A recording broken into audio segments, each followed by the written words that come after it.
Bon, c'est parti. Bon. Je vais faire une petite introduction. Le son, il est bon pour tout le monde, là. Hein. Il est bon pour tout le monde. Je vais faire une petite introduction. Bon.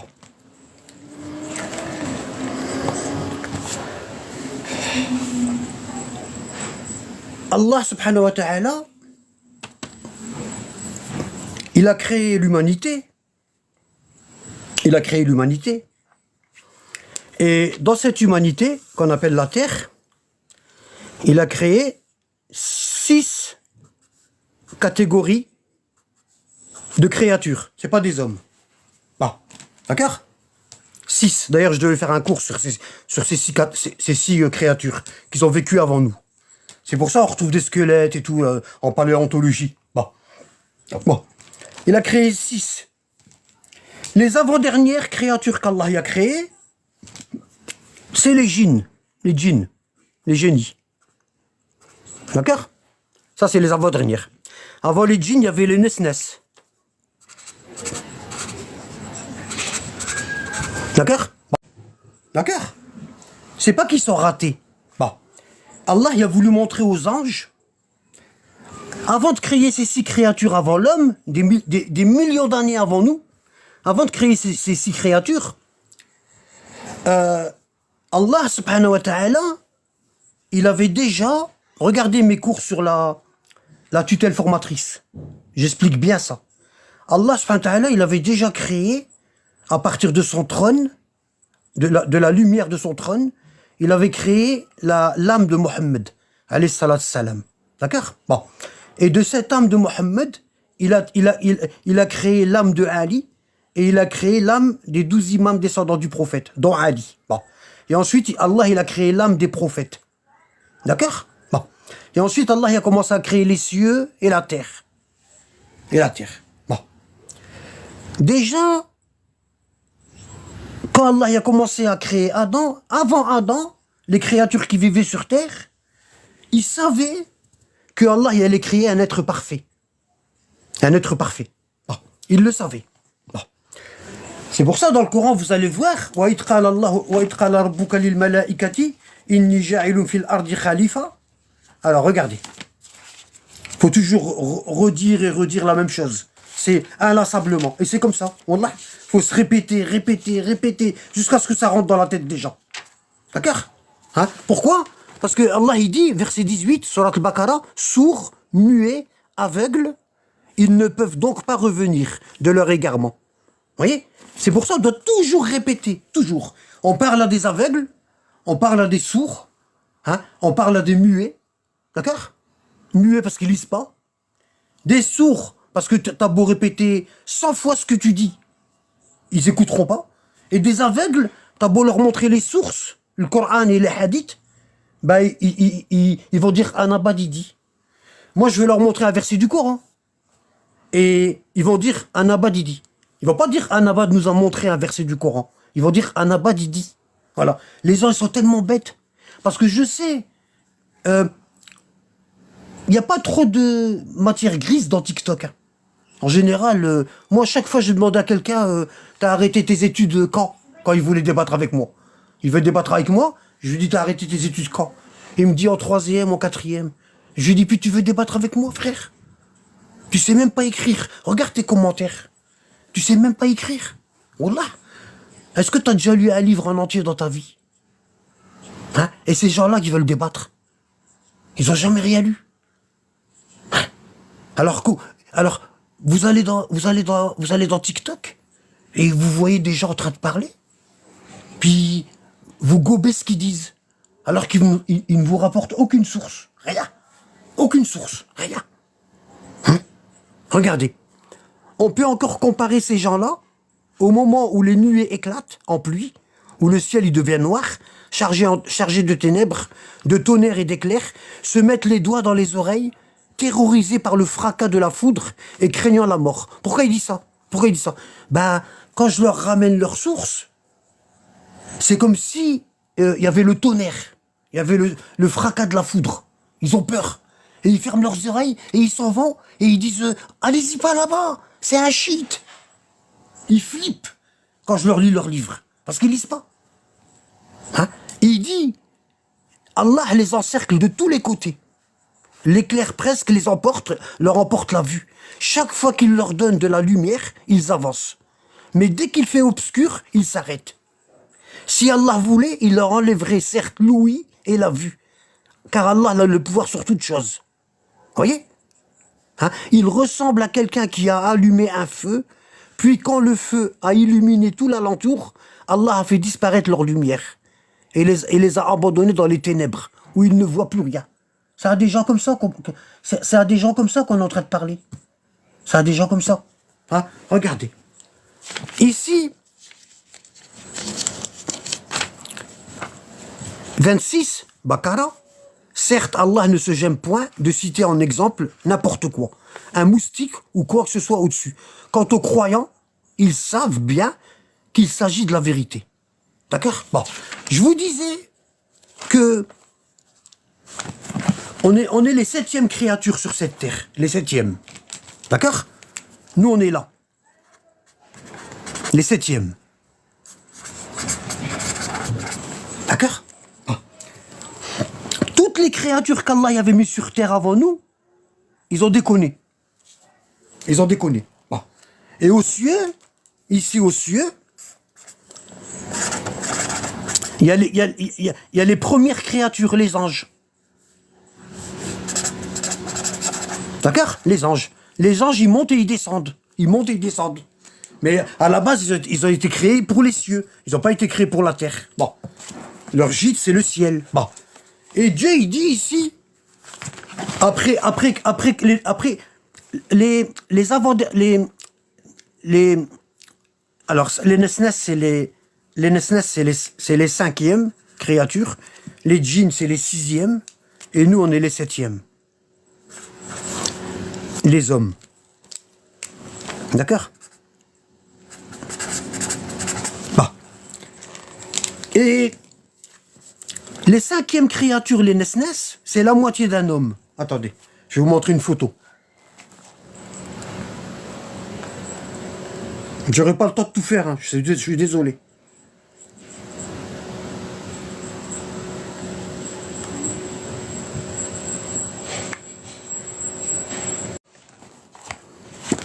C'est ça les Nesnes. Vous voyez?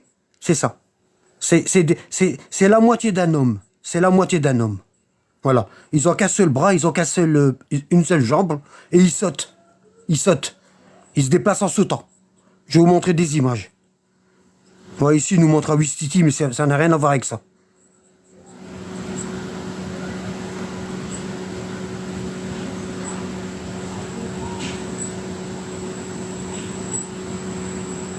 Voilà. Vous voyez? Ça, ici, c'est en arabe. Je vais faire traduction.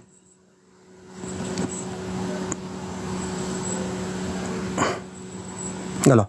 Type étrange d'être humain, avec une apparence modifiée. On dit que ses visages sont sur sa poitrine. C'est pas cela. Ça, c'est une créature qu'Allah a créé. C'est une créature qui a son visage sur la poitrine. Ils ont pas de tête. Comme Bob l'éponge. D'ailleurs, c'est pas anodin. D'accord? Bon. C'est pas anodin. Bon. Les Nesnes, c'est pas ça. D'accord? Ont été mentionnés par les Grecs. Regardez, ces créatures ont été mentionnées dans l'héritage grec comme des créatures mythiques ressemblant à des naines avec un grand pied s'étendant d'une jambe, centré au milieu du corps. Ils avaient une seule jambe au milieu du corps, comme ça.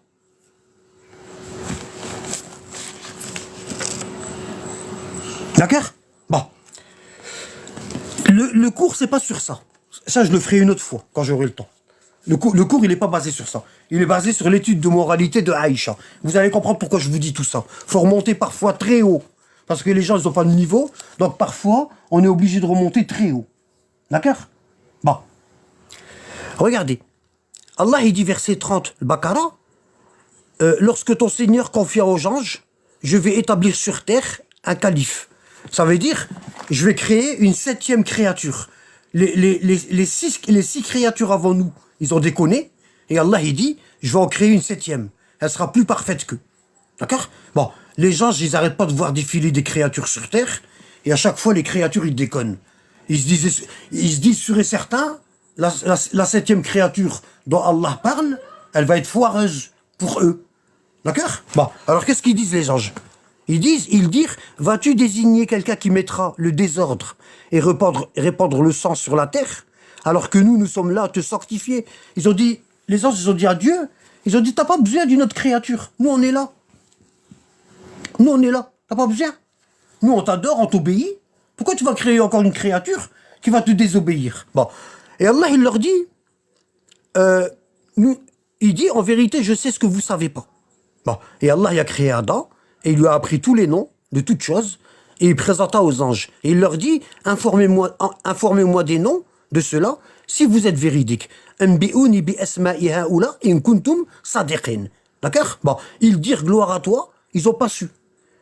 Ils n'ont pas su désigner les noms qu'Allah y a demandé. Bon. Ça, le cours, je l'ai fait dans la tutelle formatrice. Bon. Et Adam, il a répondu à toutes les questions.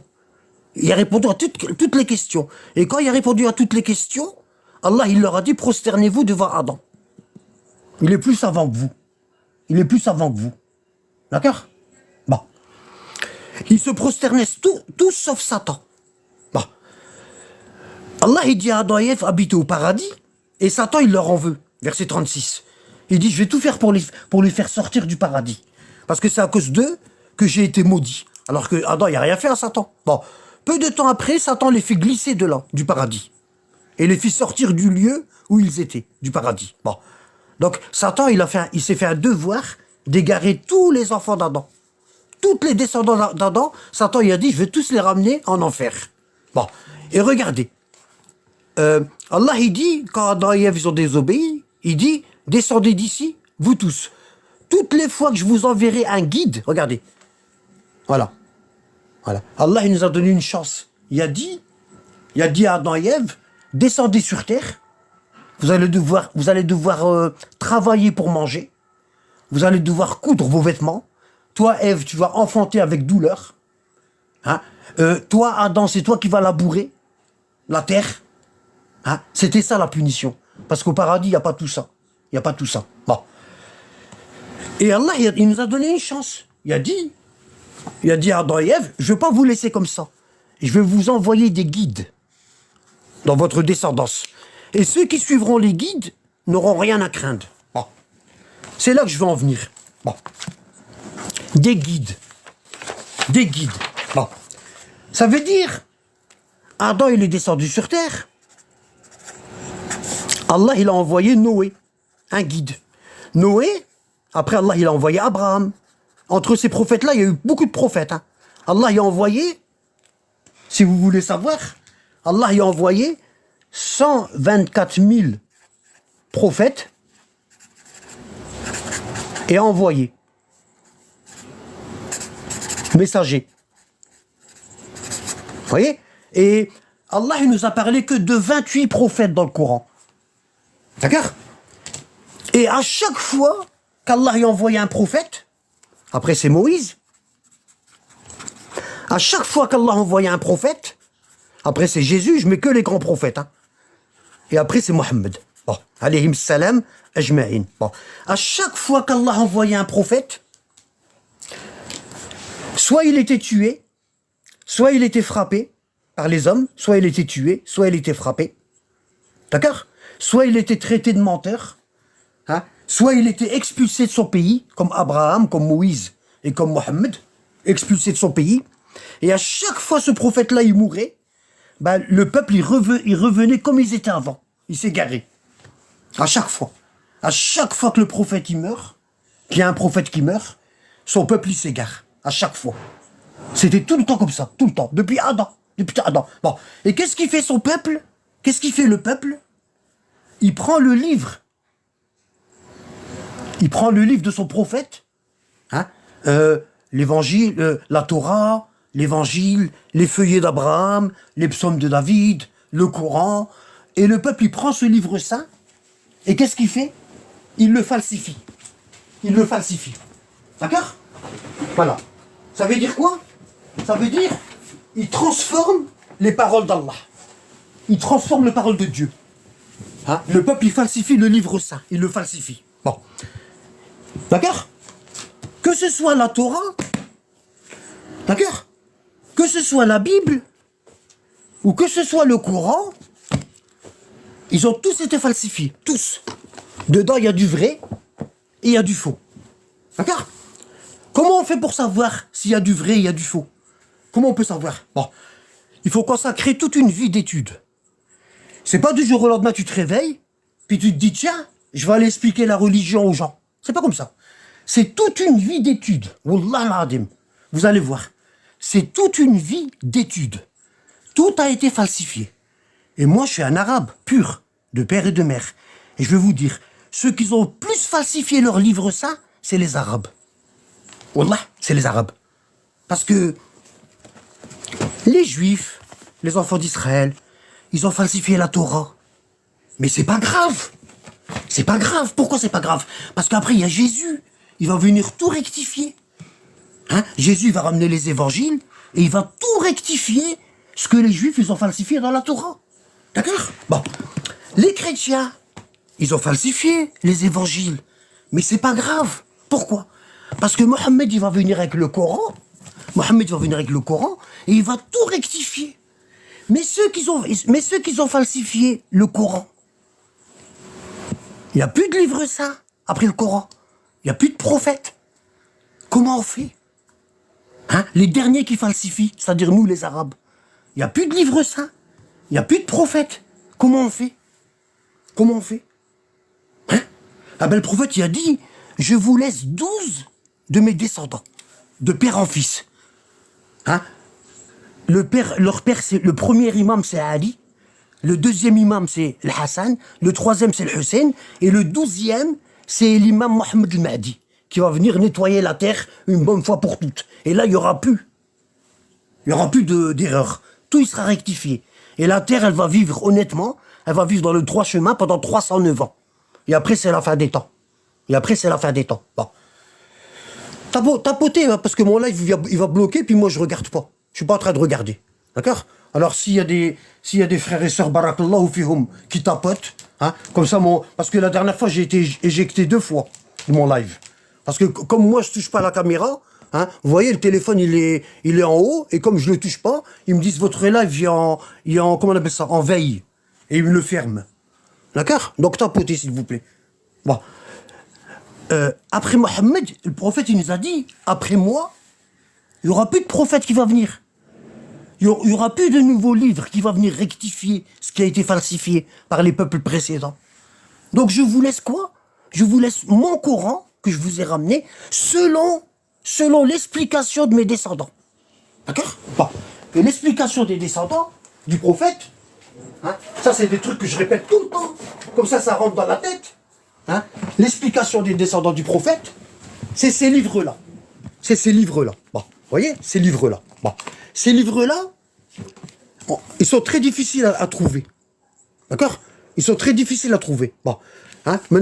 Ici, c'est que les hadiths des 12 imams, descendants du prophète. Bon. Et ici, dans le Bukhari, ces hadiths-là, qui sont là, ces hadiths-là des descendants du prophète, vous n'allez pas les trouver dans le Bukhari. Vous allez trouver une autre religion. La majorité de le Bukhari, c'est rapporté par Abu Huraira, qui est un menteur, et par Aïcha, qui est une menteuse.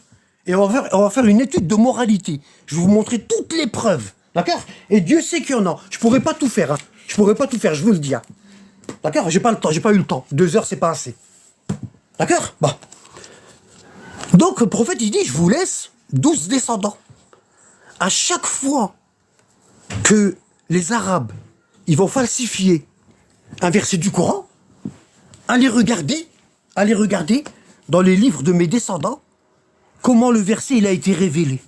Et vous allez trouver la vérité.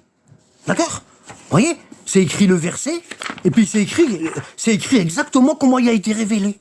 D'accord? Ça veut dire ça, c'est un correctif. Ces livres-là, les livres des hadiths des descendants du prophète, c'est comme un correctif du Coran qui a été falsifié. C'est un correctif. Bon. Et il se trouve, écoutez bien, il se trouve qu'à la mort du prophète, et là on va rentrer dans la catastrophe, regardez. Il se trouve qu'à la mort du prophète, quand le prophète était vivant, d'accord, ce son peuple qu'on appelle les compagnons, qu'on appelle le compagnon, ils l'ont combattu. Ils l'ont combattu pendant 20 ans.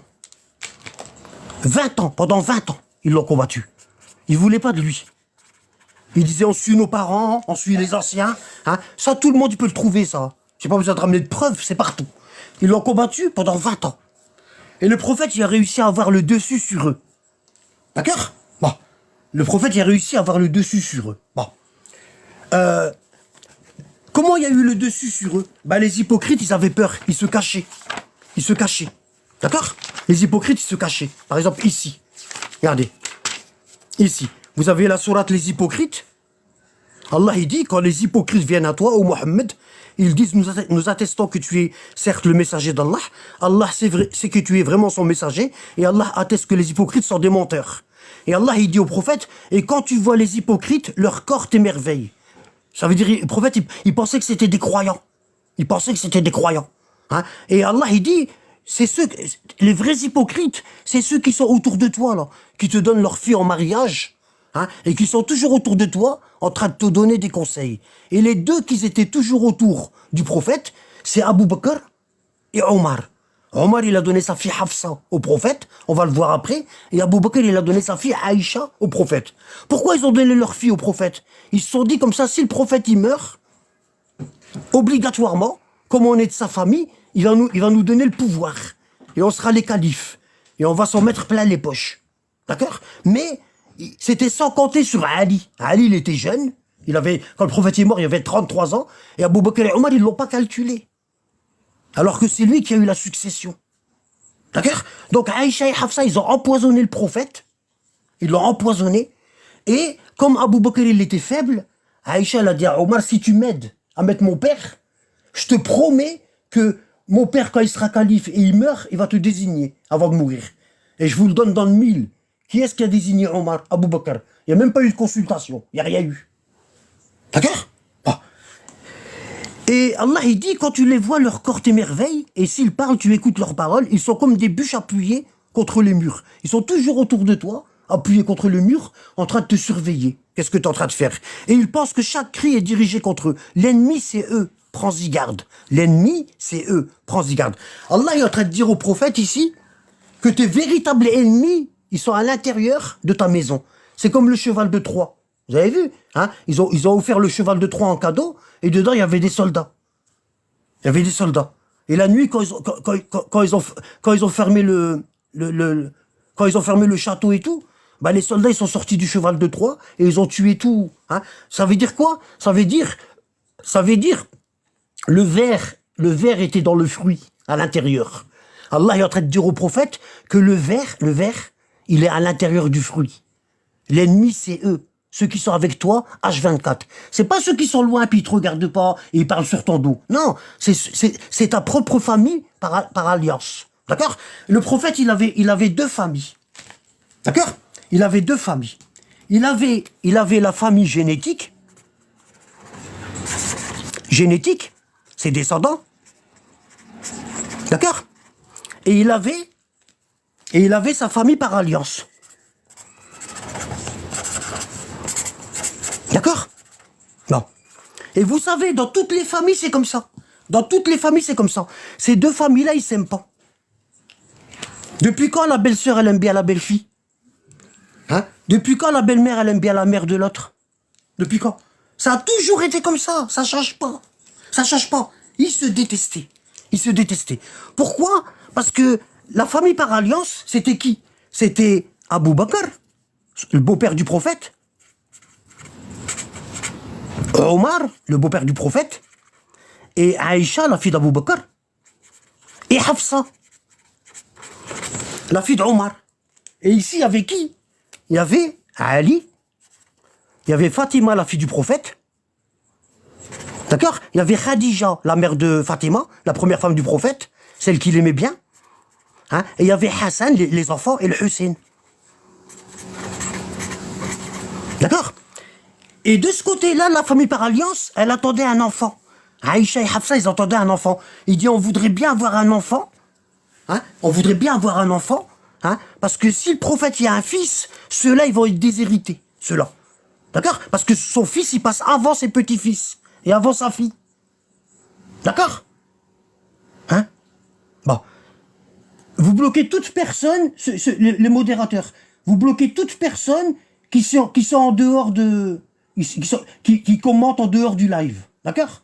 Bon. Les modérateurs, toute personne qui fait des commentaires qui a rien à voir avec le live, vous les bloquez. D'accord? Vous les expulsez pas, vous les bloquez. Barakallahu fik Youssef. Chaque commentaire que tu vois qui a rien à voir avec le live, tu le bloques. D'accord? Et si, Karim aussi, barakallahu fik. Et si vous voyez qu'il y a des questions pertinentes, vous les notez. Comme ça, à la fin du live, on va faire les questions. Inch'Allah. D'accord? Non, c'est bon, c'est mieux de laisser les coms. Comme ça, les modérateurs, ils vont bien travailler. Mahdi, toi aussi, t'es modérateur, je crois. Bon, d'accord? Bon. Le côté par alliance, il attendait un enfant. Il attendait un enfant. Et ils l'ont pas eu. Ils l'ont pas eu. Du coup, les vrais héritiers du prophète, c'est les enfants par sa fille. Parce que le prophète, il n'y a pas eu de garçon. Ok?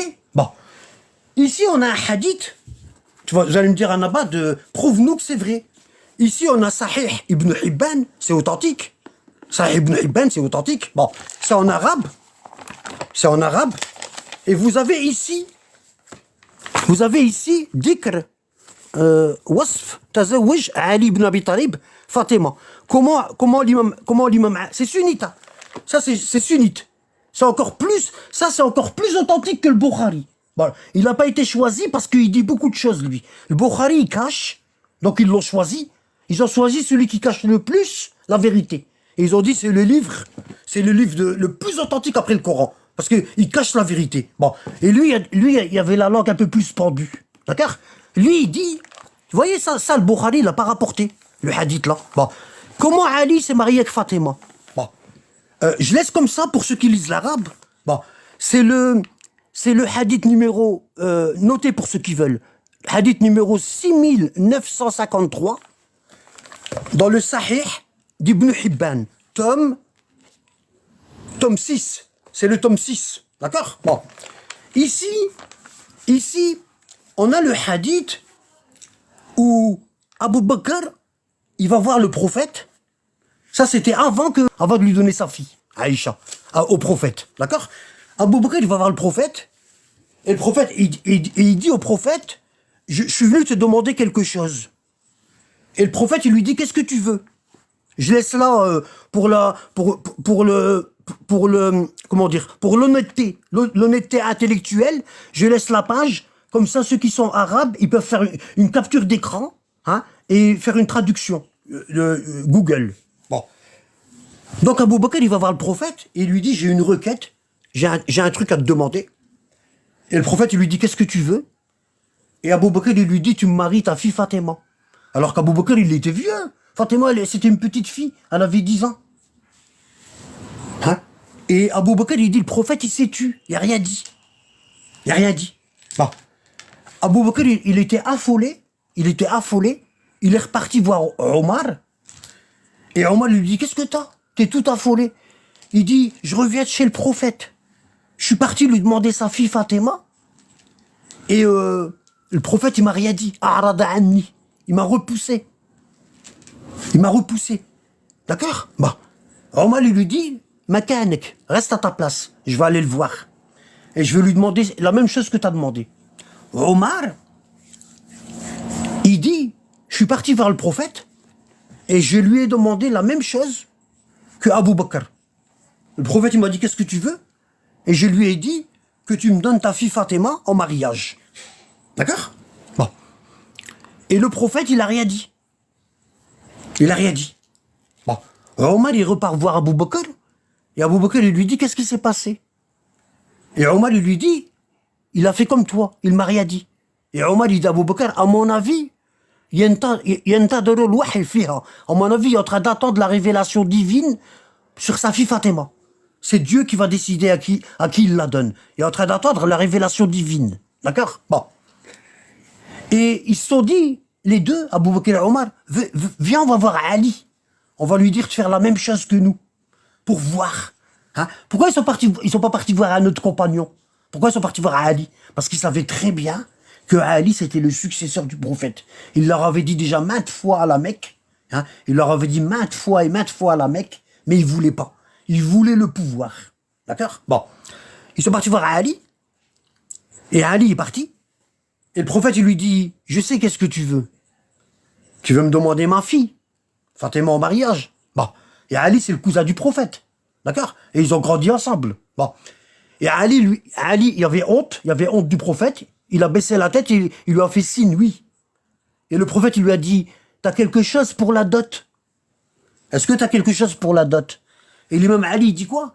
Il dit, j'ai que mon bouclier et mon cheval. D'accord? Mon bouclier et mon cheval. Et le prophète, il lui dit, va vendre ton bouclier et reviens. Ali, il dit, je suis parti vendre mon bouclier, hein, et je suis revenu et j'ai mis l'argent sur les genoux du prophète. Le prophète, il a dit, hé, Bilal, viens. Bilal, il vient, et le prophète, il lui donne la moitié de l'argent, et il lui dit, va nous acheter des dattes fraîches.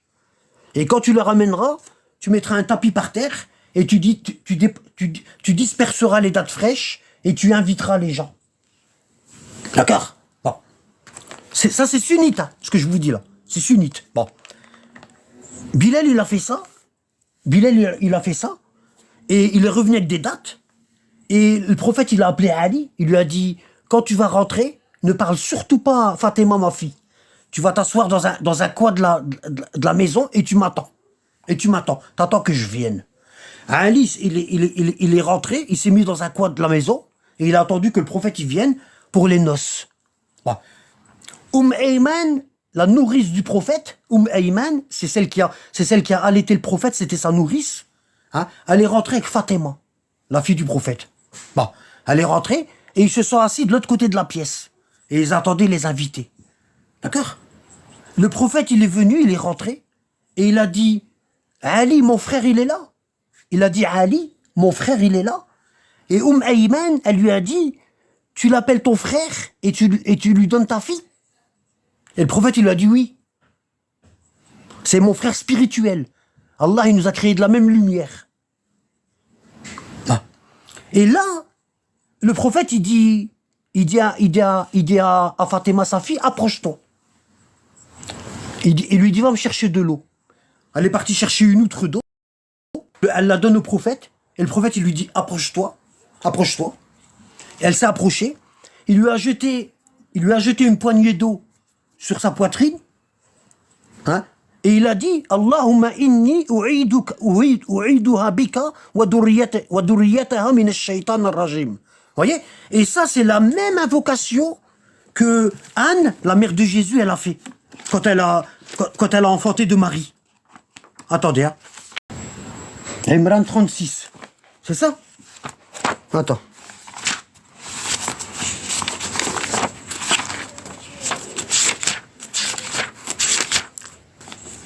Ouais, ici. Regardez. Ici, elle dit, dans la sourate numéro 3, ici, verset 36, il parle de la mère de la femme de Imran, la grand-mère de Jésus. Elle s'appelait Anne. En arabe, c'est Henna. D'accord? Elle dit, Seigneur, je t'ai voué en toute exclusivité ce qu'il y a dans mon ventre. Accepte-le donc de moi. C'est toi, certes, l'audient et l'omniscient. Puis, lorsqu'elle eut accouché, la mère de Marie, quand elle a accouché de Marie, elle dit, Seigneur, voilà que j'ai accouché d'une fille. J'ai accouché d'une fille. Or, Allah sait mieux ce dont elle avait accouché. Le garçon n'est pas comme la fille. Je l'ai nommé Marie. Et je la place ainsi que sa descendance sous ta protection contre le diable banni. Voilà. Inni u'idhuha bika wa durriyataha min ash-shaytan ar-rajim. Je la mets ainsi que ses descendants sur une protection contre Satan. Et ici, le prophète, il a fait la même invocation pour sa fille Fatima. C'est pour ça qu'on dit que... C'est pour ça qu'elle a appelé la Vierge chez les musulmans. Fatima, c'est comme Marie. Elle a appelé la Vierge chez les musulmans. D'accord? Bon. Ça veut dire quoi, ça? Ça, c'est l'invocation de l'isma. C'est l'invocation de l'infaillibilité. D'accord? Bon.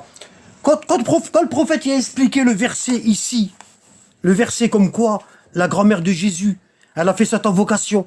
Elle a dit, je protège Marie et ses descendants contre Satan. Hein? Ah ben, Satan, il n'y avait aucun pouvoir sur Marie ni sur Jésus. Aucun pouvoir. D'accord? Bon. Donc le passage de la Bible entre parenthèses, le passage de la Bible sur la tentation de Jésus par Satan, c'est du pipeau. Bon, d'accord. Bon, et il a fait la même chose pour Ali. Il lui a dit avance-toi. Hein, il lui a jeté de l'eau. Il lui a dit retourne-toi. Il lui a jeté de l'eau et il a récité ça. Et il lui a dit prends ta femme. Bon, d'accord. Bon, donc ici on voit que déjà dès le départ, Abu Bakr et Omar, ils voulaient se rapprocher du prophète pour le pouvoir. Déjà là dès le début. D'accord. Bon. Si quelqu'un me dit ouais mais en abad ça c'est toi qui le dis. Dans le verset, Allah il dit ils sont toujours appuyés comme des bûches auprès de toi. D'accord. Bon. Ils sont toujours appuyés comme des bûches auprès de toi dans le Coran. Je vous l'ai montré dans la sourate les hypocrites. Hein? Allah il lui dit l'ennemi c'est eux, prends-y garde. D'accord. Il dit au prophète fais attention à ces deux-là. C'est eux l'ennemi. Prends-y garde. Regardez. Ouais. Quand tu les vois, leur corps t'émerveille. Et s'ils parlent, tu écoutes leurs paroles. Ils sont comme des bûches appuyées contre les murs. Et ils pensent que chaque cri est dirigé contre eux. L'ennemi, c'est eux, prends-y garde. Bon, ici, on ne voit pas de qui ça parle. D'accord. On ne voit pas de qui ça parle. Il faut prendre le Bukhari, qui est la référence chez les sunnites. D'accord. Vous prenez le Bukhari, tome 4. C'est la référence chez les sunnites. Et vous regardez ici. Vous regardez ici. Regardez. Regardez ici. Hein? Ici. Vous avez le hadith 7302. 7302. D'accord? Ici, il dit, d'après Waqi', d'après Nafi'. Nafi', c'est l'esclave de Ibn Omar. Et je vous ai dit, c'est la chaîne en or du hadith. Hier, je vous ai dit ça. Hein? Il dit quoi? Hein? Il dit, peu s'en est fallu que les deux meilleurs des hommes, Abu Bakr et Omar, ne périssent. Ne périssent. D'accord? Abu Bakr et Omar ne périssent. Voilà. Et le Bukhari met les deux meilleurs des hommes. Ça, c'est un ajout de le Bukhari. Hein? Et ils disent, lorsque la députation des Benu Tamim va trouver le prophète, l'un des deux personnages, Abu Bakr et Omar, avait conseillé de désigner comme chef l'Aqra', Ibn Habis, al-Tamimi, al-Hamdali, membre du clan, etc. Tandis que l'autre, Omar, avait indiqué une autre personne. Et Abu Bakr, il s'énerve. Et il dit à Omar, c'est pour me contrarier que tu fais ça. Dit Abu Bakr à Omar. Non, répondit Omar, je ne veux pas te contrarier. Tous deux, alors, à ce moment, élevèrent la voix en présence du prophète. Ils se sont disputés. Alors qu'on nous dit que c'est les deux meilleurs de la communauté. Et dans le Bukhari, ils se sont disputés comme des chiffres molles. D'accord, hein? Et c'est alors que fut révélé le verset. Ô vous qui croyez, n'élevez point la voix au-dessus de celle du prophète. D'accord? Sourate 49, verset 2, ici.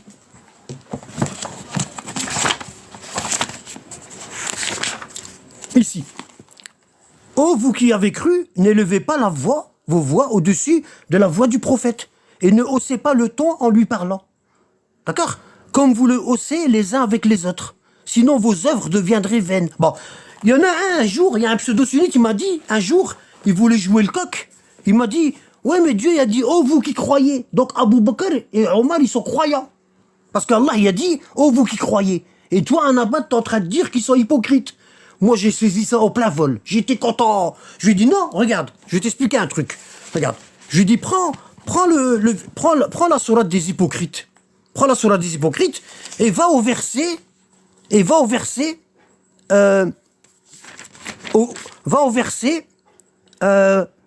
Numéro 3, ici. Va au verset numéro 3. Bon. Allah, il dit au prophète, les hypocrites sont toujours ceux qui sont à côté de toi, en train de donner des conseils. Et ça, c'était Abu Bakr et Omar. Et au verset 3, Allah, il dit, c'est parce qu'en vérité, ils ont cru, puis ils ont rejeté la foi. Leur cœur, donc, a été scellé, de sorte qu'ils ne comprennent rien. Au début, ils étaient croyants. Au début, quand ils sont sortis de la Mecque, pour rejoindre le prophète, ils étaient croyants. Ils ont dit, si on est les premiers, on aura des mérites. On va attendre que le prophète, il nous donne une responsabilité. Au moins, au minimum, on va être gouverneur d'une province. Au minimum. Hein? Et quand ils voyaient qu'ils n'étaient pas gouverneurs, que le prophète, il leur donnait rien du tout, c'est là qu'ils ont commencé à devenir hypocrites. Ils ont rejeté la foi, comme Allah il dit ici, au verset 3. Et quand ils ont rejeté la foi, leur cœur a été scellé, de sorte qu'ils ne comprennent rien. Bon, ça veut dire quoi? Ça veut dire quand t'es croyant, t'es musulman, puis après tu rejettes l'islam et tu reviens, Allah n'accepte pas de toi. Il n'accepte pas de toi. D'accord? Parce que l'apostasie, c'est l'apostasie, c'est un des plus grands péchés de l'islam. D'accord? Donc, du fait, au début, ils étaient croyants, et quand ils ont vu que Allah, il leur donnait pas, ils ont vu quand ils ont vu qu'Allah, il leur donnait pas, que le prophète, il leur donnait pas de responsabilité, hein, ils ont rejeté la foi. Et Allah, il leur a scellé le cœur. Et c'est là qu'ils ont commencé à comploter avec leurs deux filles, comment ils vont tuer le prophète. D'accord? Bon. Maintenant que je vous ai fait ce petit résumé, je vais faire comme ça. Je vais agrandir la feuille. D'accord? Bon. Je vais agrandir la feuille et je vais vous expliquer un truc. Ces deux branches, à l'époque du prophète, ils étaient réunis. Ces deux branches-là, ils étaient réunis. Ici, dans le carré violet, il y avait quoi? Il y avait les croyants, les hypocrites, et il y avait les juifs, il y avait des chrétiens qui vivaient à Médine. Bon, il y avait les croyants, les hypocrites, les juifs, les chrétiens et les ignorants. Ça faisait une seule communauté.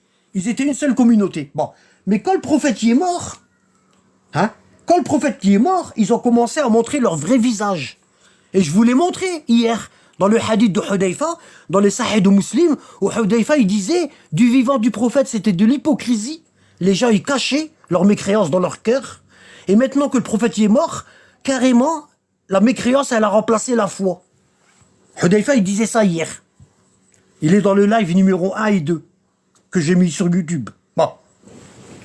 Donc, quand le prophète y est mort, ces deux groupes, ils se sont divisés. La famille génétique du prophète et la famille par alliance, ils se sont divisés.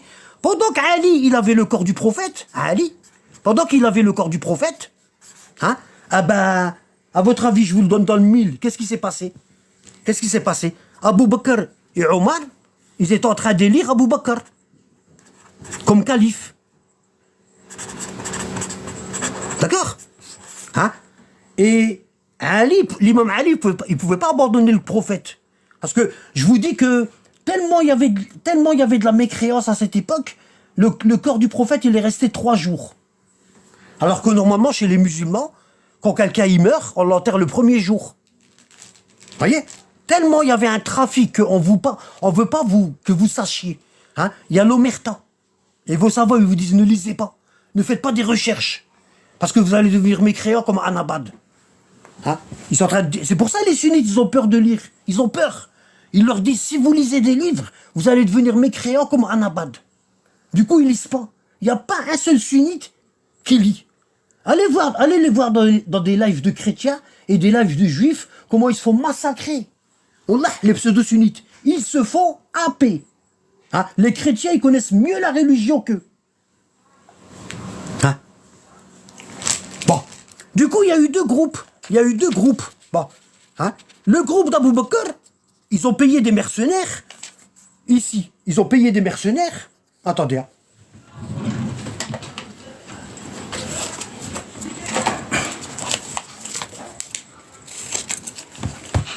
Je vais mettre un petit collant. Voilà. Bon. Il y avait une tribu en Arabie. Hein, parce que Abu Bakr et Omar, ils savaient très bien. Que seul, ils ne pourraient pas faire un coup d'État et prendre le pouvoir. D'accord? Ça a donné le sunnisme d'aujourd'hui.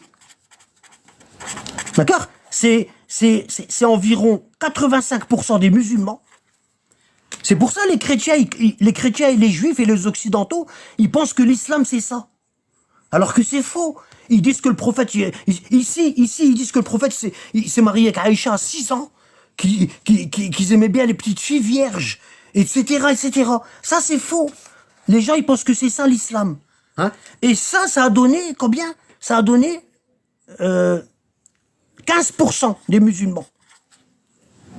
Hein? Et ça, les gens, ils connaissent pas ça. On n'en parle pas. Ce que vous allez trouver sur Internet, c'est ça. C'est ça. D'accord? C'est ça que vous allez trouver sur Internet. Je voulais vous montrer quelque chose, je me souviens plus c'était quoi. J'avais juste dit maintenant tout de suite. Ouais.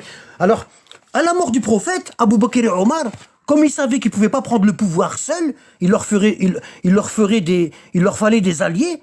Ils sont partis voir une tribu mercenaire qu'on appelle les Benu Aslam.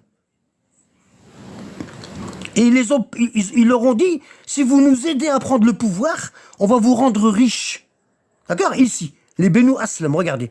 C'est en anglais. Je vais le faire en français parce que en français, il n'y a rien du tout. Hein. Ah, zut. Ici. Et je vais le traduire en français. Regardez bien. Pourquoi ça fait ça?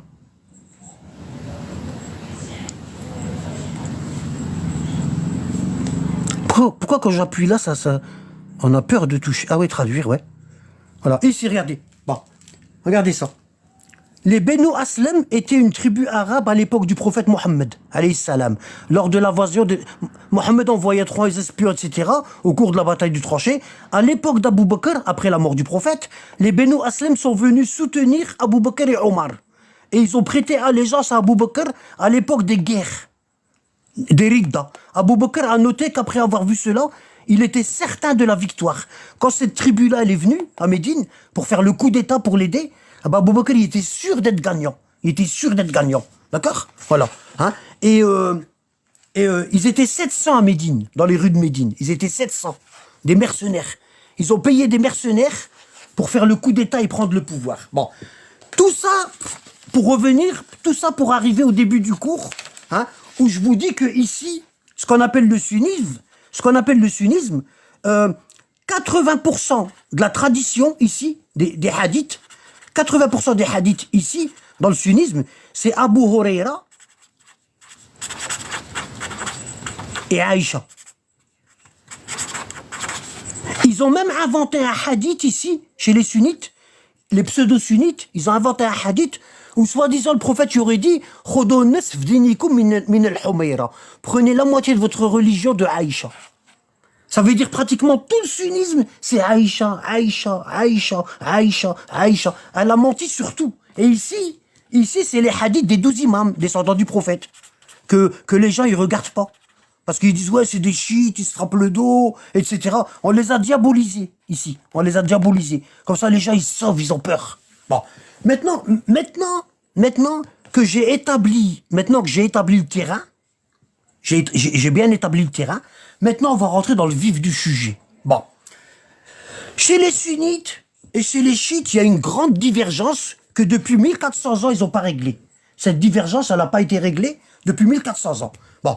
Les sunnites, ils disent que tous les compagnons, ils sont bien. Ils sont plus. D'accord? Ça veut dire qu'on n'a pas le droit de les critiquer, on n'a pas le droit de faire une étude de comportement. Tu vois, une étude de, on fait ça dans les grandes entreprises, une étude de moralité.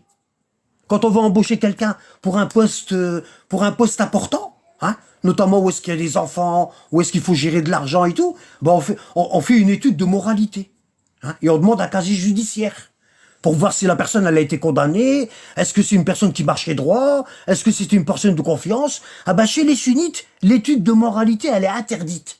Ils ont dit toute personne qui fait une étude de moralité sur les compagnons du prophète, elle est mécréante.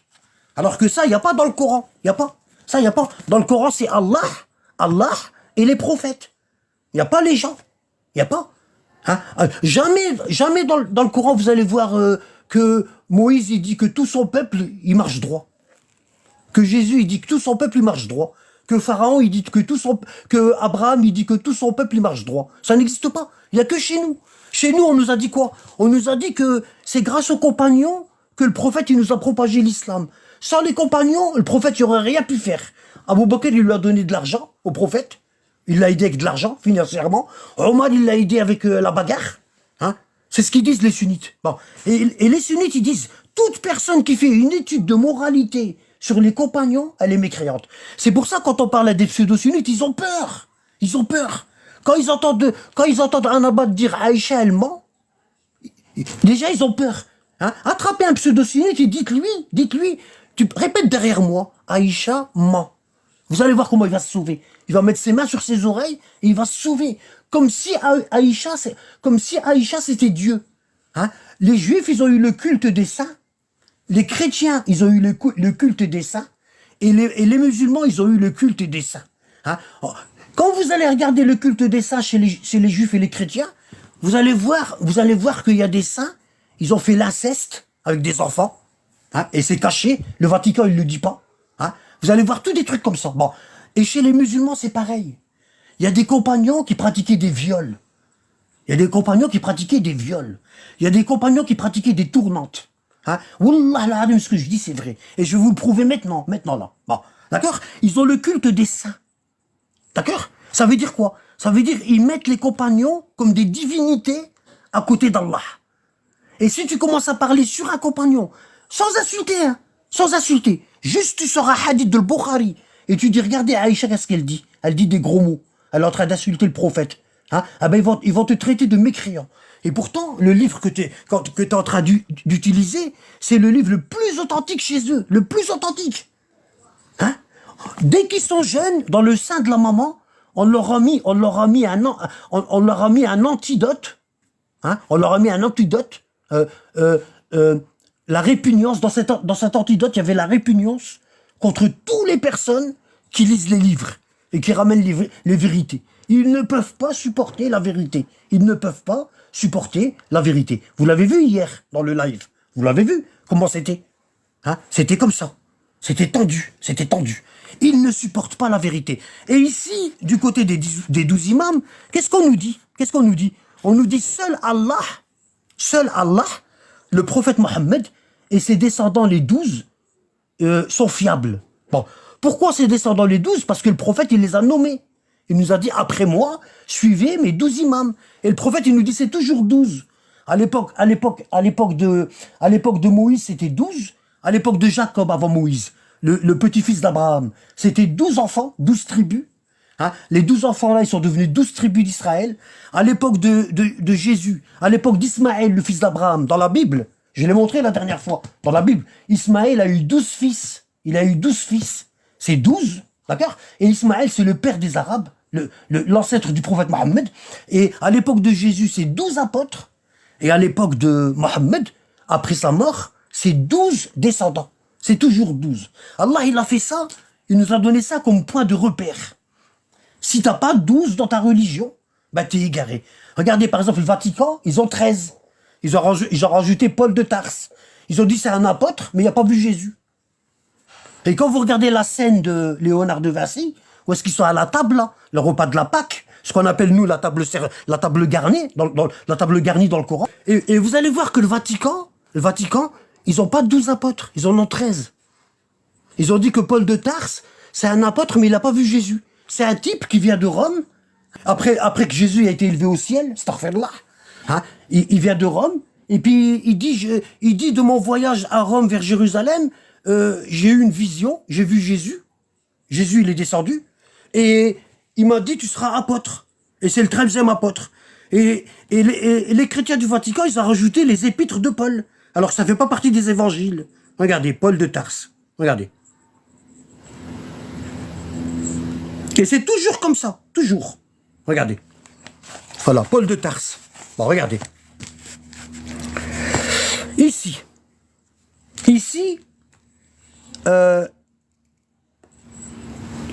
est mort entre 64 et 68 après Jésus. D'accord? Bon. Il persécute les disciples de Jésus de Nazareth. Paul de Tarse, au début, il persécutait les disciples de Jésus. Il persécutait les 12 apôtres.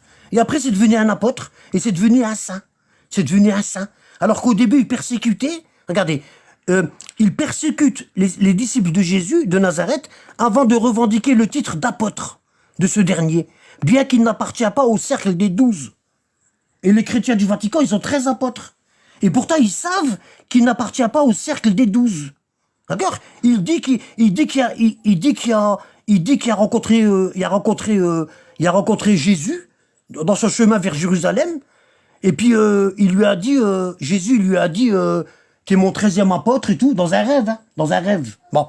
Et il a écrit tout ça. Il a écrit des chapitres de l'évangile qui n'existaient même pas à l'époque de Jésus. Il a écrit les épîtres des Romains, première épître aux Corinthiens, deuxième épître aux Corinthiens, épître aux Galates, Éphésiens, Philippiens. Il a écrit tout ça. Tout ça, ça a été rajouté dans les évangiles. Alors que ça vient pas de Jésus. Ça vient pas de Jésus. Ah ben dans l'islam, c'est pareil. C'est pareil. C'est pareil. Omar ibn Khattab, qui a malmené la fille du prophète Fatima, hein, il lui a brûlé sa porte, hein, et il l'a écrasé contre le mur, il a écrasé la fille du prophète. Contre le mur, c'est devenu un saint. C'est devenu un saint homme. Hein, on dit c'est le deuxième calife. Hein, s'il y avait eu un prophète après le prophète Mohammed, ce serait lui. Satan, il avait peur de Omar, etc. C'est devenu un saint. Bon, hein, à chaque fois qu'il y a un prophète qui meurt, il y a la dictature. Et il y a ce qu'on appelle l'omerta. Hein, regardez, l'omerta. Regardez, la loi du silence. Bon, la loi du silence. D'accord? Bon, c'est pas ça. Voilà, omerta, loi du silence. D'accord? Ça veut dire quoi? Ça veut dire on fait un cercle. On fait un cercle autour de toute l'époque après le prophète. Et on dit toute personne qui ramène des hadiths du prophète, on va la fouetter. Omar il disait toute personne qui ramène des hadiths du prophète, je la fouette. Et pendant 200 ans, 150 ans, c'était interdit d'écrire un hadith. C'était interdit d'écrire un hadith. Il a fallu attendre l'époque de Abu Bakr, 150 ans après le prophète, hein, l'époque de Muslim, pareil, 150 ans, hein, et l'époque de Ibn Hibban, l'époque de Tabarani, hein, il fallait attendre cette époque-là pour que les gens ils commencent à écrire les hadiths du prophète. Alors, des fois, la majorité des hadiths, vous allez trouver 7 chaînes de transmission. 7 personnes dans la chaîne de transmission. Vous allez voir un tel qui a dit à un tel, oralement, de bouche à oreille, qui a dit à un tel, qui a dit à un tel, qui a dit à un tel, qui a dit à un tel, qui a dit à un tel, qui a dit à un tel, que le prophète lui a dit ça. Et on n'a aucune façon, on n'a aucune manière de vérifier ça. Pourquoi? Pourquoi on n'a aucune manière de vérifier? Parce que ici, les sunnites, ils disent, toute personne qui vérifie la moralité des compagnons, elle est mécréante. Toute personne qui vérifie la moralité des compagnons, elle est mécréante. Vous voyez? D'accord? Et ici, vous avez ici, si je le retrouve, parce que j'avais pas prévu d'en parler,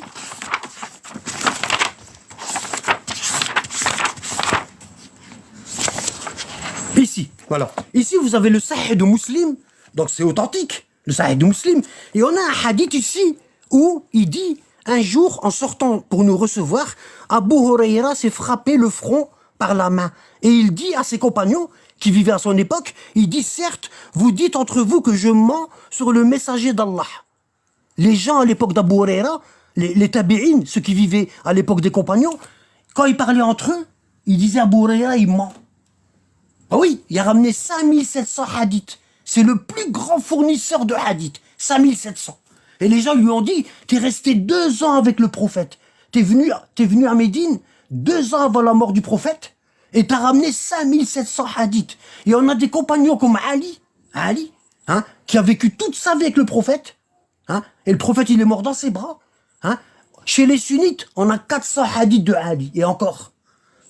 La majorité des savants sunnites, ils disent ils sont faux. Et ils sont dans leurs livres, hein, ils sont dans leurs livres. Pourquoi? Parce que l'imam Ali, il fait pas partie du groupe de Aïcha. Parce que l'imam Ali, il est de l'autre côté, il est là. Il n'est pas ici. S'il avait été ici, il l'aurait aimé. Bismillah.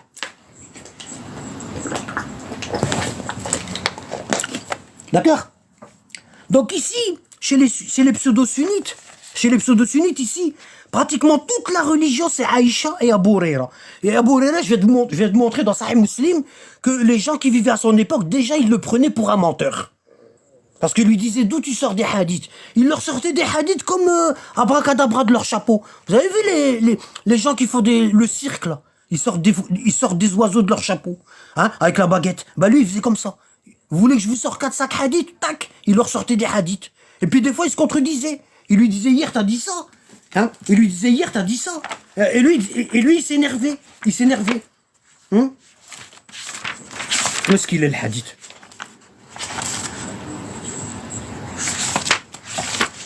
Et il en a dit des conneries à Bourera. Il en a dit des conneries. D'accord? Bon. Et ici, du côté des 12 imams, qu'est-ce qu'on nous dit? On nous dit non, les compagnons, il faut les diviser en 3 catégories. 1, 2, 3. 1, 2 et 3. Ils nous disent il y a des croyants, il y a des hypocrites, et il y a ceux qui ont une maladie dans le cœur, les ignorants. Ils ont dit donc il faut trier les hadiths, et pour les trier, on fait une enquête de moralité. On fait une enquête de moralité. Ça veut dire quoi? Ça veut dire on va voir les voisins d'Aïcha. Ici, les voisins, ils sont ici. Hein, et ils sont ici. Et on leur dit, qu'est-ce que tu penses de Aïcha? Hein? Et pour faire ça, on est obligé d'ouvrir les livres. On est obligé. Comment vous nous dites que le Bukhari et Muslim, c'est authentique, et dès qu'on les ouvre, vous commencez vous commencez à parler sur nous, à dire que on est des menteurs et tout. Wesh, laissez-nous au moins lire les livres, on a le droit. J'ai jamais vu une censure aussi puissante que chez les Arabes. Vous savez ce que je fais là? Si j'étais au Maghreb, ou bien si j'étais en Égypte, Wallah, il m'égorge. Wallah al-Adim, il m'égorge. Il y a une foule devant chez moi, ils me sortent par les pieds, et Wallah, ils me tuent. C'est parce que je suis en France. Dans un pays arabe, jamais j'aurais pu faire ça. Ou alors je mets un masque. Bon. Et vous le savez très bien. Il suffit de regarder, ouvrez vos yeux. Regardez les pays arabes, vous savez très bien. Bon. Maintenant, on va faire une étude de moralité sur Aïcha. Par rapport au hadith d'hier, où le prophète, il désigne la maison d'Aïcha, et il dit la corne du diable, elle va sortir d'ici, de chez elle. D'accord? Ça veut dire quoi? La division des musulmans, elle va sortir de chez Aïcha. D'accord? Bon, c'est un hadith que j'ai ramené hier. Bon, il est où le Bukhari, là? Note. Il en manque un. Alors, où est-ce qu'il est? Ah ouais, 4, ouais. Alors, c'est pas celui-là. 3100, c'est le 2. C'est celui-là. Bon. Hier, j'ai ramené un hadith, 3104, que je vous ai montré, et que Abdul Hayy a essayé de nier, avec, comme il faut d'habitude. Bon, ici, 3104 dans le Bukhari. Regardez, 3104 dans le Bukhari. Et le fils de Omar, il dit, je lis en arabe, حدثنا موسى عن إسماعيل حدثنا جويرية عن نافع عن عبد الله رضي الله عنه أنه قال قام النبي صلى الله عليه وآله وسلم خطيبا فأشر نحو مسكن عائشة فقال ها هنا الفتنة ثلاثا من حيث يطلع قرن الشيطان. En français, ça dit ça. Le fils de Omar ibn Khattab, il dit, le prophète, il s'est levé, et il a fait un discours, il s'est levé pour prêcher, il a montré la direction de l'habitation de Aïcha, et il a dit à 3 reprises, c'est là que se trouve la fitna, c'est-à-dire la division des musulmans, les sectes. C'est de cette maison-là que l'islam il va se diviser en sectes. D'accord? La tentation, c'est-à-dire l'apostasie et les troubles. Les troubles, c'est la fitna, la guerre entre les musulmans. Là où se lève la corne du diable. Donc le prophète, il montre la maison de sa femme, Aïcha, et il nous dit, attention, après ma mort, les musulmans vont se diviser en sectes, et ils vont s'entretuer, et le mal, la gangrène, elle va venir de cette maison-là. Et il a montré la maison d'Aïcha. Pourquoi? Pour nous dire, faites attention aux hadiths de Aïcha. Faites attention comment vous allez vous comporter avec les hadiths de Aïcha. Réfléchissez. Ne prenez pas tout comme argent comptant. D'accord? Bon. Regardez. Là, je peux pas faire un cours que... Il y en a tellement que je suis obligé de faire ça aléatoirement. J'ai eu 2 heures, depuis hier, j'ai eu 2 heures. J'ai passé la nuit à préparer le live d'hier. Je l'ai divisé en 2 et je l'ai mis dans ma chaîne YouTube, donc j'ai pas dormi. Et j'ai eu 2 heures pour préparer ce cours-là. Du coup, j'ai rien préparé. J'ai essayé de prendre les livres, mais j'ai pratiquement rien préparé. D'accord? J'ai rien préparé. Donc, ce que je vais faire, j'ai fait ça, et je vais vous faire ça aléatoirement. Avec les... Du coup, écoutez bien. Du coup, Aïcha, qui est ici, du côté pseudo-sunnite, elle voulait à tout prix avoir un enfant du prophète. Parce qu'elle s'est dit, si j'ai un enfant du prophète, ben le côté de sa fille Fatima, ils auront rien. Parce que le garçon, il passe avant la fille dans l'héritage. Donc celui qui va succéder au prophète, c'est mon fils. Aïcha, c'était une femme politique. Elle adorait mener les hommes à la baguette. Elle adorait ça. Et vous allez le voir. C'était une femme politique. Aïcha, elle avait une visée politique de la religion. Elle savait que derrière chaque grand homme, il y a une femme. Et elle s'est dit, si j'ai un fils du prophète, moi, sa mère, je serai derrière. Et c'est moi qui tire les ficelles. Bon, Comme elle a vu qu'elle n'a pas eu de fils, d'accord? Elle n'a pas eu de fils, bon, elle a dit, ben, je vais me rabattre sur mon père. Mon père, il est vieux, il pourra pas régner longtemps, je vais me rabattre sur lui. Bon. Et elle s'est dit, après mon père, je vais demander à Omar, je vais demander à mon père de désigner Omar. Parce que mon père, il est faible, il pourra pas accéder au pouvoir tout seul. Il faut qu'Omar, qui était rusé, il faut qu'il l'aide, Omar. Il faut qu'il l'aide. Parce qu'Omar, il était rusé, c'est lui qui a fait appel à la tribu des Binu Aslam, les 700 mercenaires. C'est Omar. Bon. Et elle a dit, donc elle a attrapé Omar et elle lui a dit, hein, et ça, c'est ça, quand le prophète y a confié un secret. Et elle a changé ça par du miel. Elle a dit, je me suis moqué du prophète, hein, ici, surat Tahrim, lorsque le prophète y a confié un secret. Et elle l'a divulgué. D'accord? Le prophète, il dit à Hafsa, après ma mort, le prophète, il dit à Hafsa, la fille d'Omar, il lui dit, après ma mort, il va avoir un coup d'État. D'accord? Hein? Et Abu Bakr, il va prendre le pouvoir, et il va désigner ton père. Et ce sera un coup d'État. Et Hafsa, elle est partie le raconter à Aïcha. Et le prophète, il lui a dit, ne le dis à personne. Hein? Et c'est pour ça qu'Allah y a révélé dans la sourate 66, verset 3, lorsque le prophète confia un secret à l'une de ses épouses et qu'elle lui divulguait et qu'Allah lui informait. Aïcha, elle dit, non, c'est pas ça. Elle dit, c'est un pot de miel. Est-ce que le prophète, il va dire un secret à ses épouses? Il leur dit, je veux manger du miel, c'est zineb, et c'est un secret. C'est quoi ça? Là, c'est un truc important. Parce qu'Allah, il dit, si vous vous repentez à Allah c'est que vos corps ont fléchi. Mais si vous vous soutenez l'une l'autre contre le prophète, alors ses alliés seront Allah, Gabriel, et les vertueux d'entre les croyants. Et les anges sont de surcroît son soutien. Toute une armée d'anges, de croyants, et Allah, et Gabriel, pour un pot de miel. Parce que une de ses épouses, elle est partie balancer comme quoi qui a mangé un pot de miel.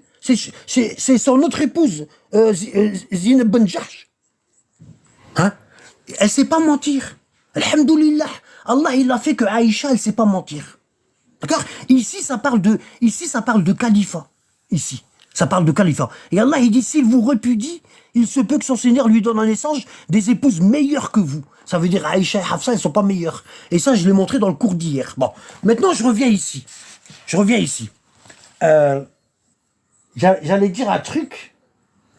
Ouais. Donc, Aïcha, ici, du fait qu'elle n'a pas eu d'héritier, elle n'a pas eu de descendant, elle a cherché à mettre son père. Hein? Comme son père était faible, elle a dit à Omar, tu m'aides, et mon père, il va te désigner. Et Abu Bakr, c'est vrai, Abu Bakr, il a régné 2 ans et demi, il est mort, et Omar, il a succédé, il a régné 10 ans, Omar. Omar, il est resté 10 ans. En 10 ans, ils avaient changé toute la sunna du prophète. Tout ce que le prophète y avait dit à droite, eux, ils l'ont remis à gauche. Ils ont tout changé. Et on appelle ça aujourd'hui, le sunnisme. On appelle ça le sunnisme aujourd'hui. D'accord? Bon. Comme elle n'a pas eu de fils, elle s'est rabattue sur son père. Bon. Et quand son père y est mort, elle a dit, c'est rien. Je vais laisser Omar, hein, régner 10 ans. Bon. Omar, il est acquis pour moi. Je vais le laisser régner. Et quand Omar y meurt, je vais mettre mon cousin Talha. Hein, parce que lui, Talha, il voulait épouser Aïcha. Hein, vous allez voir tout ce que je vous dis là, avec les preuves, vous allez le voir dans les deux cours que j'ai fait, ici. Regardez, je vais vous montrer. Vous allez dans, comme ça je me répète pas. Voilà, vous allez dans YouTube, hein, et vous cliquez ici. Regardez, les frasques de Aïcha, partie 2, et vous avez les frasques de Aïcha, partie 1. Voilà. Si vous voulez comprendre le cours là, regardez ces 2 cours que j'ai fait hier. D'accord? Il y a environ 3h30. Ok? Les frasques de Aïcha, notez-le. Vous allez dans la chaîne, la voix des Ahlul Bayt. Ici. Vous allez dans la chaîne ici, la voix des Ahlul Bayt. Vous voyez, vous allez dans cette chaîne-là. Vous voyez, vous allez voir Anabad. Et vous allez trouver les hadiths ici. Dans la chaîne. Le cours que j'ai fait hier, il est ici. Voilà. Si vous voulez regarder dans l'ordre, c'est encore mieux. Bon. Du coup, comme elle n'a pas eu d'enfant, elle a dit, je vais mettre mon père. Voilà. Et quand Omar y est mort, Aïcha, elle a fait tuer le 3e calife, Othman. Elle l'a fait tuer. Hein? Et elle voulait mettre son cousin Talha. Bon.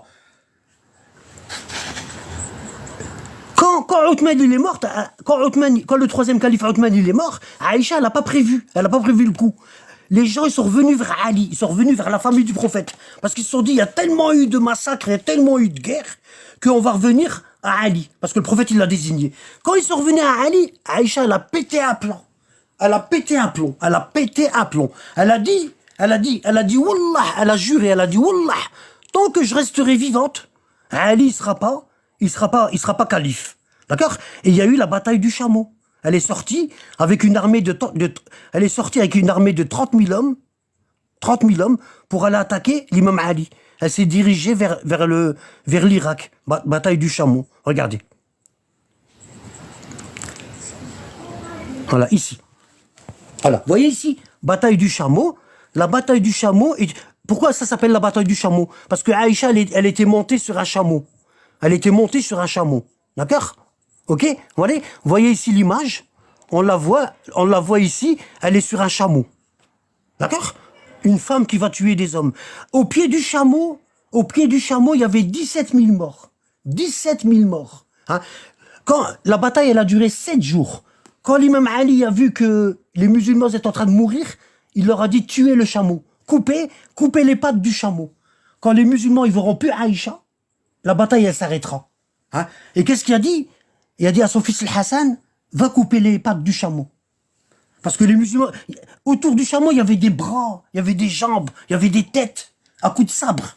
Hein? Et elle était sur le chameau, puis elle disait allez-y, attaquez. Elle leur donnait, elle motivait les troupes, d'accord? Et quand Hassan a tué le chameau, hein, ils se sont arrêtés de se battre. Ils ont dit la mère des croyants elle est morte, Ils sont arrêtés de se battre.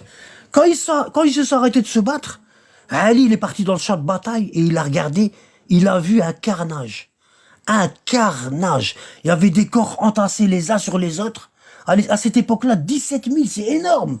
Déjà, rien qu'aujourd'hui, on ne trouve pas un endroit où est-ce qu'il y a 17 000 morts en une fois. Il n'y en a pas. 17 000 cadavres. Parmi les compagnons. Et Ali, qu'est-ce qu'il a dit? Il a dit, ne mutilez pas les corps. Ne mutilez pas les corps de vos frères. Ils ont été trompés par Aïcha. Ils ont été trompés. Enterrez-les tous ensemble et on va faire la prière mortuaire sur eux. Voilà. Et ça s'est calmé. Et si vous allez ici, vous allez voir, regardez, il y a deux armées. Regardez, il y a deux commandants. Regardez. Hein, il y a la commandant ici, c'est Aïcha. Et ici, il y a la commandant, c'est Ali. Vous voyez? Ici, force en présence. Aïcha, elle avait 30 000 hommes. Et Ali, il avait 20 000 hommes. 13 000 musulmans, ils sont morts dans le camp d'Aïcha. Et 5 000 dans le camp d'Ali. Ça fait 18 000. Bon.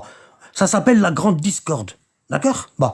Et si vous regardez ici, le camp d'Aïcha, c'est par là, Aïcha est la force des Omeyyades, les ennemis du prophète. Et ici, vous allez voir, Ali est le camp des califes bien guidés. Hein? Le camp des califes bien guidés. D'accord? Bon. Donc, quand l'imam Ali a été désigné, elle est devenue folle. Elle a dit, il faut à tout prix qu'il meure. Je vais mettre mon cousin, Talha, au pouvoir. Et son cousin Talha, il était avec elle dans l'armée, hein, regardez, il est mort. Elle n'a pas pu le mettre, il est mort. Comment elle n'a pas pu le mettre? Elle a mis son neveu, Abdullah ibn Zubair. Hein?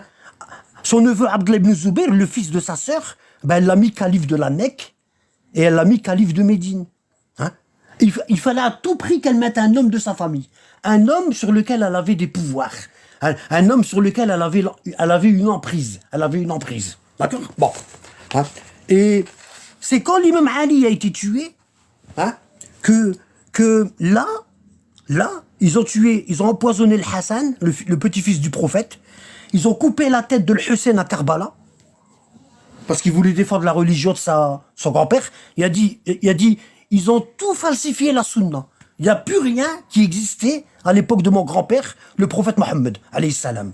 Tu vois? Hein? Et il s'est sacrifié. Il a pris 72. Si vous tapez bataille de Karbala, regardez.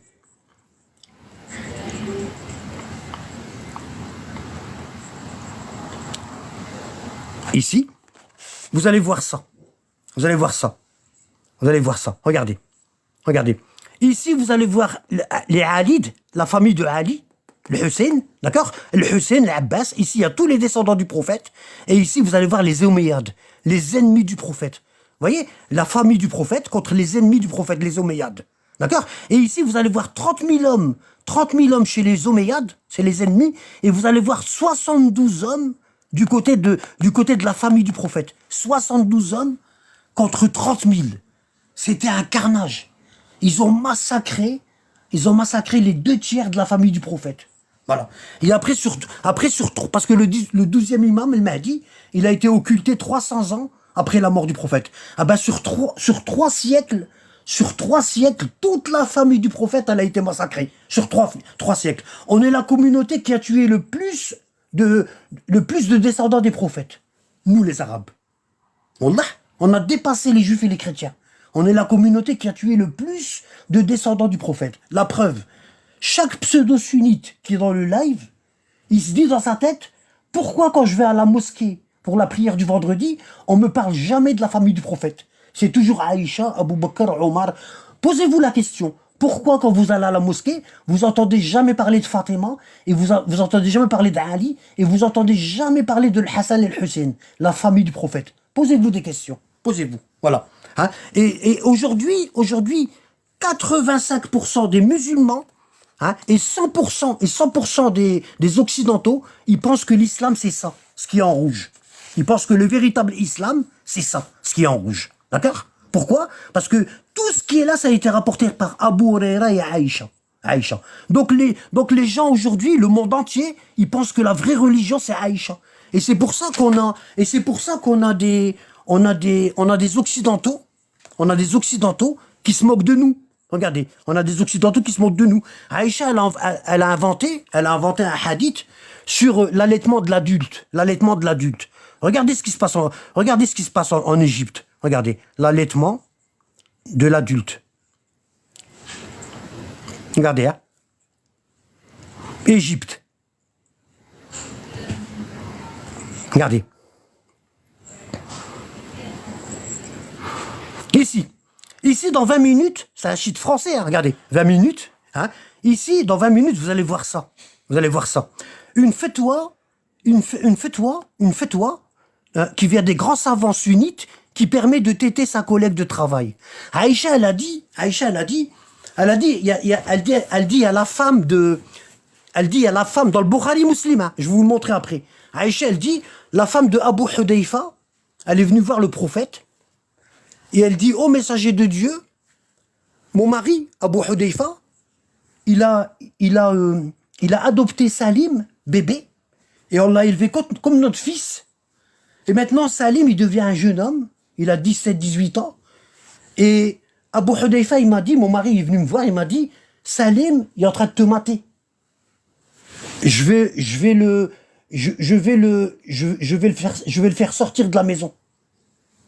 Je vais l'expulser de la maison. Parce que Salim, il est en train de te mater. Et sa femme, Abu Hudayfa, elle lui dit, mais c'est notre fils adoptif, on l'a élevé bébé. Il lui dit, je m'en fous. Il est en train de te mater. Et elle a eu peur. Parce que elle l'a élevé jusqu'à ce qu'il était adolescent. Elle l'a élevé. Elle est partie voir le prophète. C'est Aïcha qui raconte. Hein. Elle est partie voir le prophète. Et elle dit, la femme de Abu Hudayfa, elle dit, Ya Rasulullah, on a adopté Salim, il était bébé.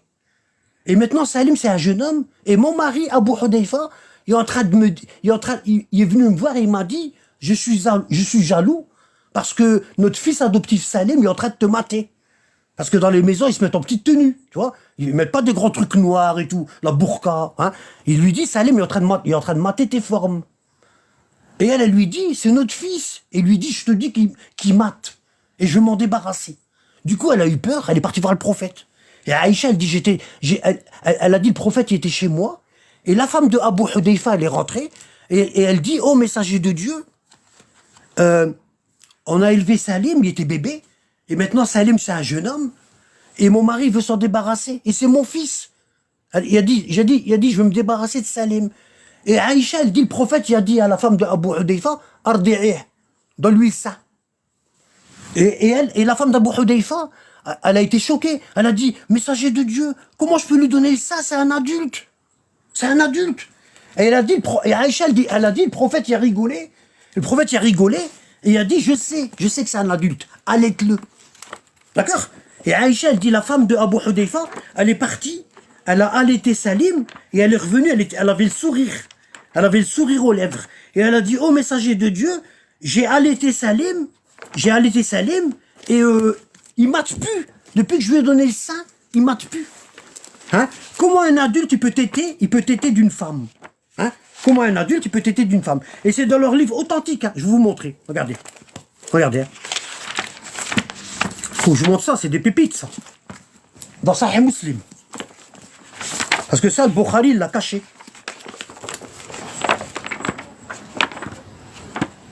Voilà, ici. Vous voyez, ici dans le Sahih de Muslim, donc c'est authentique. Hein. Sahih Muslim, regardez, c'est authentique. Hein. Vous allez trouver ça.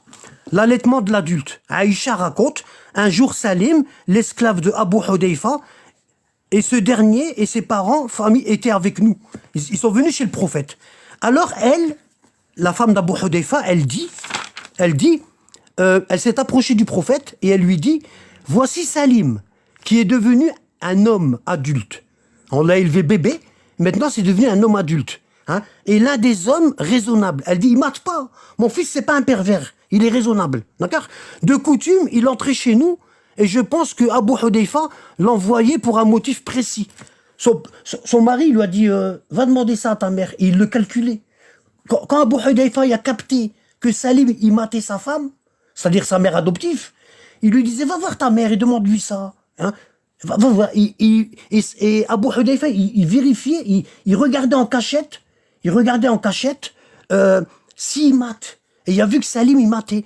Et le prophète lui a répondu, allaite-le. Hein? Il lui a dit, allaite-le, comme ça tu seras interdite pour lui. Parce que si t'allaites Salim, tu vas devenir sa mère. Et il pourra pas se marier avec toi, et du coup, il pourra pas mater. Est-ce que vous y croyez, ça? Est-ce que si... Bon. Imaginez-vous, parce que les gens, ils comprennent pas. Faut toujours leur faire un petit dessin. Bon. Imaginez-vous, vous rentrez chez vous, vous dites à votre femme, je vais faire une petite course, j'arrive, une course d'1 heure, d'accord? Ou de 2 heures, et vous rentrez plus tôt que prévu. Hein? Vous dites une course de 2 heures, et vous rentrez plus tôt que prévu. Et vous rentrez chez vous, et vous voyez que dans le salon, il y a votre femme, elle est assise sur le canapé, hein, et il y a votre voisin de 40 ans qui est sur ses genoux, et elle est en train de l'allaiter. Qu'est-ce qui va venir dans votre tête?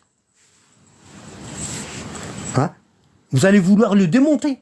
Et votre femme, elle va dire, non, c'est notre fils, je viens de l'allaiter. Je viens de l'allaiter, c'est notre fils. D'accord? Bon, c'est très grave, Bon, hein? Du coup, Aïcha, à la mort du prophète, elle a inventé une histoire pour faire rentrer des hommes chez elle.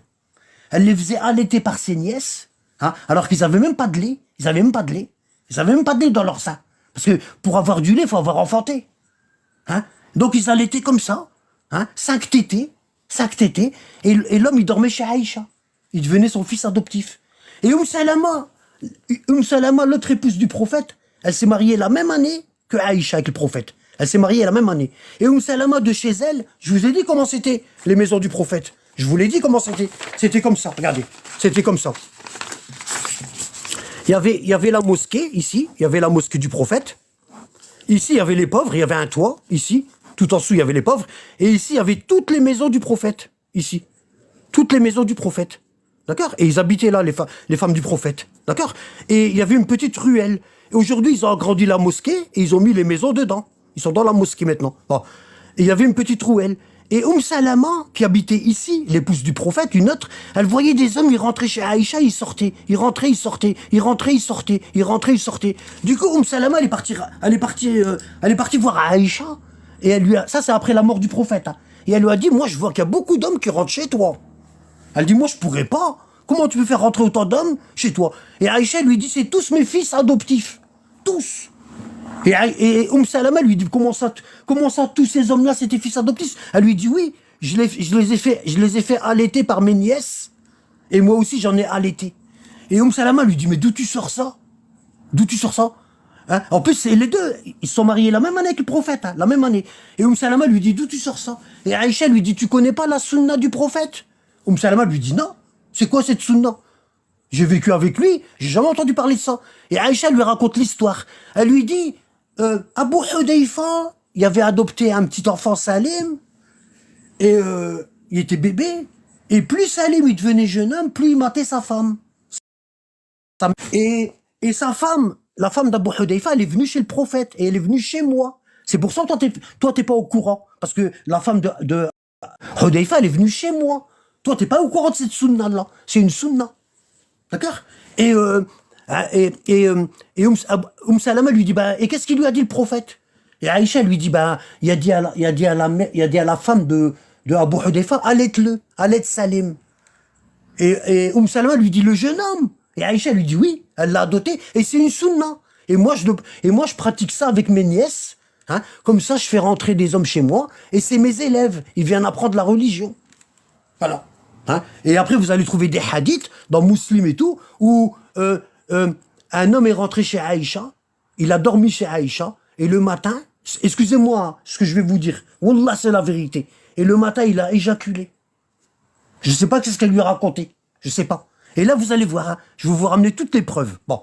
Donc, Aïcha, elle dit à Salama, Zineb bint, la fille Salama ici, dans Muslim, raconte, un jour, Salama a dit à Aïcha, le jeune adulte entre chez toi, cependant que je n'aime pas qu'il rentre chez moi. Aïcha, Salama, elle dit à Aïcha, je vois beaucoup des jeunes qui rentrent chez toi, des jeunes hommes. Qu'est-ce qu'ils font chez toi? Ils passent la nuit et tout. Qu'est-ce qu'ils font? Et Salama, elle dit, moi, je pourrais pas. Regardez, c'est Muslim, hein. C'est Muslim, hein. Le hadith, il est ici. Bon. Salama, elle dit, moi, je pourrais pas. Je pourrais pas faire rentrer des hommes comme ça. Hein? Je relis, comme ça vous comprenez bien.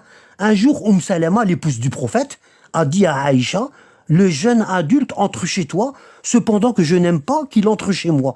Aïcha a répondu en demandant, est-ce que tu ne suis pas l'exemple du messager d'Allah? Tu ne suis pas la sunna du prophète? Et Aïcha lui dit, la femme d'Abu Hudayfa a dit, ô messager d'Allah, Salim entre chez moi, bien qu'il soit un adulte. Et Abu Hudayfa l'insiste à atteindre quelques objectifs. Et mon mari, il le pousse à faire des choses pour voir si Salim, il me mate. Il me mate. D'accord? Hein? Et le messager d'Allah lui a répondu, il faut que tu l'allaites. Et il pourra rentrer chez toi. Ce sera ton fils, si tu l'allaites. Et c'est pour ça qu'il y a des grands savants d'El-Azhar, la plus ancienne université islamique en Égypte. Hein? Il y a une femme, elle travaillait dans un bureau. Une femme musulmane, elle travaillait dans un bureau. Et elle est partie voir le mufti d'El-Azhar. Et elle lui dit, qu'est-ce que je dois faire?